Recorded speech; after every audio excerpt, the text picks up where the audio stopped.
কখনো সন্ত্রাসী হামলা, কখনো বৈরী আবহাওয়া, এমন মৃত্যু ঝুঁকি নিয়েও মালিতে বিশ্বশান্তি প্রতিষ্ঠার আপ্রাণ চেষ্টায় বাংলাদেশের সেনারা সব প্রতিবন্ধকতা পেরিয়ে মানবিক গুণাবলীতে শুধু জাতিসংঘের নয়, বাংলার দামাল ছেলেরা হৃদয় জয় করেছে স্থানীয়দেরও।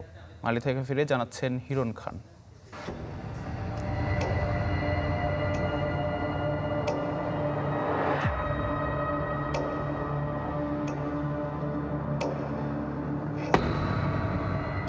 এপ্রিল 2023 বিশ্ব শান্তির ব্রত নিয়ে মালির মরুর বুকে বাংলাদেশ সেনাবাহিনীর স্পেশাল ফোর্সের অপারেশন পাথফাইন্ডার।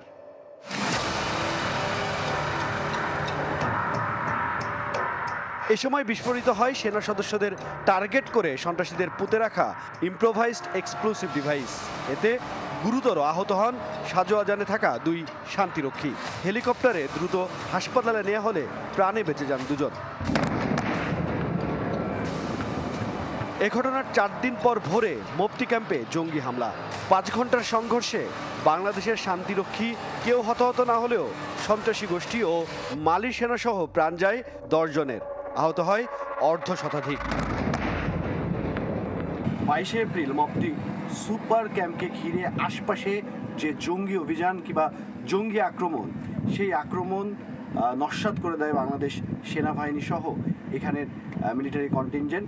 এই হামলায় প্রথমেই ব্যবহার করা হয় সুইসাইড ভেহিকেল, যেটা একটি গাড়ির মধ্যে বিস্ফোরক দ্রব্য বহন করে তারা এটাকে ক্যাম্পের ওয়ালের মধ্যে আঘাত করে এবং ওয়ালের মধ্যে বিস্ফোরণের মাধ্যমে একটি জায়গা তৈরি করতে সক্ষম হয়।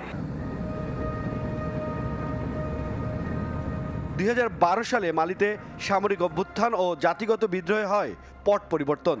এই অবস্থায় 2013 সালে দেশটিতে শান্তিরক্ষা মিশন শুরু করে জাতিসংঘ।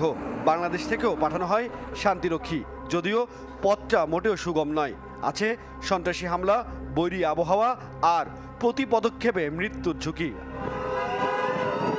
পরিসংখ্যান বলছে 2013 সালে শুরু হওয়া মালির এই শান্তিরক্ষা মিশনে বাংলাদেশ সহ বিশ্বের বিভিন্ন দেশের 13,000 শান্তিরক্ষী মোতায়েন রয়েছেন। এই মিশনে ইম্প্রোভাইজড এক্সপ্লোসিভ ডিভাইস হামলায় 10 বছরে প্রাণ গেছে বিভিন্ন দেশের 300 শান্তিরক্ষীর। এর মধ্যে মালির বুকে শহীদ হয়েছেন বাংলাদেশের 13 জন শান্তিরক্ষী। আমাদের এই অবস্থান এবং আমাদের এই পারফরমেন্স এটা একদিনে অর্জিত হয়নি। এর পেছনে রয়েছে অনেক শান্তিরক্ষীর সর্বোচ্চ আত্মত্যাগ এবং তাদের অনেক ত্যাগ, যার উপর আমরা দাঁড়িয়ে আছি। এটা অত্যন্ত গর্বের যে আমরা আজকে সবার কাছে শুধু গ্রহণযোগ্যই নয়, আমরা এই মালিকে, এই পরিবেশে, এই প্রতিকূল আবহাওয়ায় আমরা সবার কাছে উদাহরণ। Bangladeshi contingent is really outstanding. জাতিসংঘের ম্যান্ডেট শতভাগ বাস্তবায়নের পাশাপাশি বাংলাদেশ সেনাবাহিনী তথা বাংলাদেশের শান্তিরক্ষীরা তাদের নানা কর্মকাণ্ড ও গুণে এখন বিশ্বে সেরা হয়ে উঠেছে।